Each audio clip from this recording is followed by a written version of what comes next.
আমরা বলেছি, কথা রাখবো, রেখেছি। মাত্র 3 মাসের সরকার।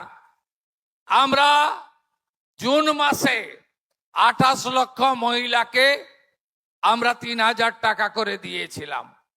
পরের মাসে 1,19,00,000 মহিলাকে আমরা 3000 টাকা করে দিয়েছিলাম।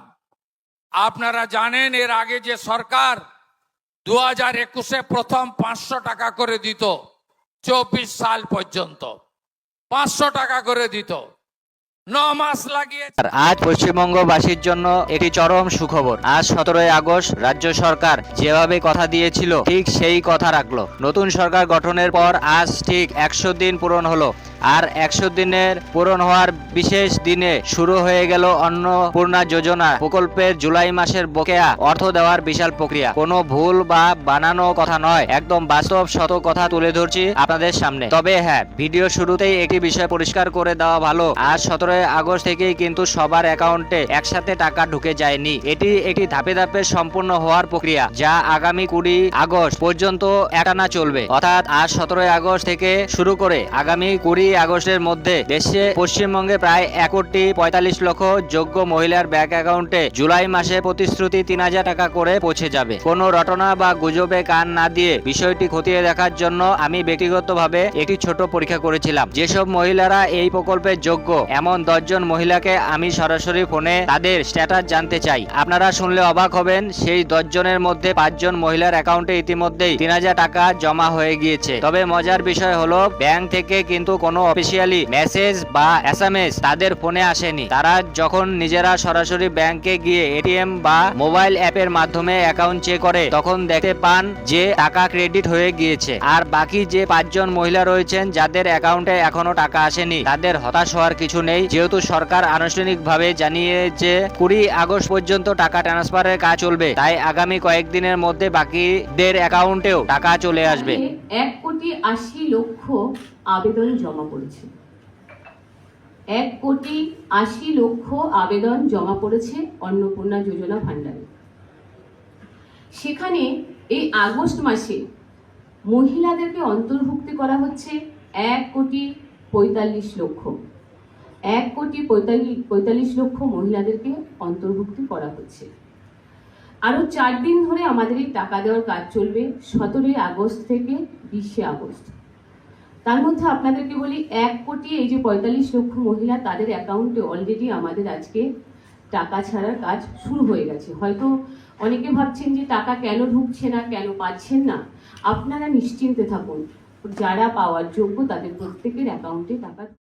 আমার ওই 10 জনের তালিকার মধ্যে 2 জন এমন মহিলা ছিলেন যারা এই প্রথমবার অন্নপূর্ণা ভান্ডারে টাকা পেলেন। আগে কোনো মাসেই তারা টাকা পাননি। আবেদন করার পর তাদের হিয়ারিং এ ডাকা হয়েছিল, সব নথিপত্র খতিয়ে দেখা হয়। আর আজ বিকেল 4টার পর যখন অ্যাকাউন্ট চেক করা হলো, দেখা গেল 3000 টাকা তাদের অ্যাকাউন্টে ঢুকে গিয়েছে। এছাড়া এমন 3 জন মহিলাও ছিলেন যারা প্রথম মাসে পেয়েছিলেন কিন্তু দ্বিতীয় মাসে পাননি। তারাও আজ আবার টাকা পেয়েছেন। তাই আপনারা যারা ভাবছিলেন বাদ পড়ে গেলেন, তারা নিশ্চিন্ত থাকুন, যোগ্য হলে কেউ বাদ যাবেন না। এবার আসি সরকারি হিসেবে এবং আবেদনের পরিসংখ্যানে। পুরুলিয়ায় একটি জনসভা থেকে মুখ্যমন্ত্রী শুভেন্দু অধিকারী মহাশয় এই বিষয়ে বেশ কিছু গুরুত্বপূর্ণ তথ্য প্রকাশ করেছেন। রাজ্যের স্বাস্থ্য প্রতিমন্ত্রী সুমনা সরকার জানিয়েছেন, এই অন্নপূর্ণা ভান্ডার যোজনায় মোট 1,80,00,000 আবেদন জমা পড়েছিল। তার মধ্যে 10 জুলাই পর্যন্ত জমা পড়েছে আবেদনগুলো ঝাড়াই বাছাই বা স্ক্রুটিনি করে 1,45,00,000 মহিলার নাম চূড়ান্ত তালিকায় অন্তর্ভুক্ত করা হয়েছে। কিন্তু 17 লক্ষ আবেদন কেন বাদ দেওয়া হলো?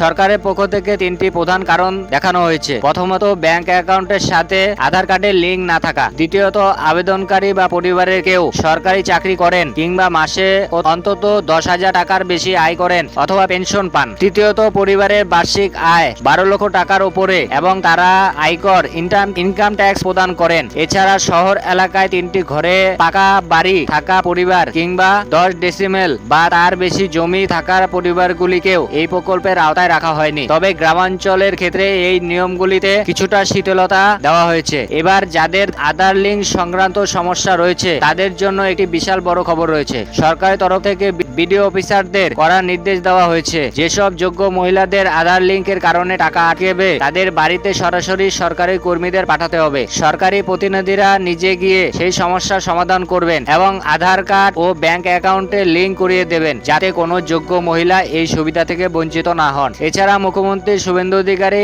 এটাও স্পষ্ট করে বলেছেন যে আগামী 31শে জুলাই পর্যন্ত পোর্টাল খোলা ছিল। 20 আগস্ট পর্যন্ত যখন আবার কাজ শেষ হবে তখন বাকিদের আবেদনপত্র স্ক্রুটনি করা হবে। যারা এখনো আবেদন করতে পারেননি বা যাদের আবেদন বাতিল হয়েছে তারা আগামী 30শে সেপ্টেম্বরের পর আবার নতুন করে আবেদন করার সুযোগ পাবেন। মনে রাখবেন, আবেদনকারীর বয়স 25 থেকে 60 বছরের মধ্যে হতে হবে।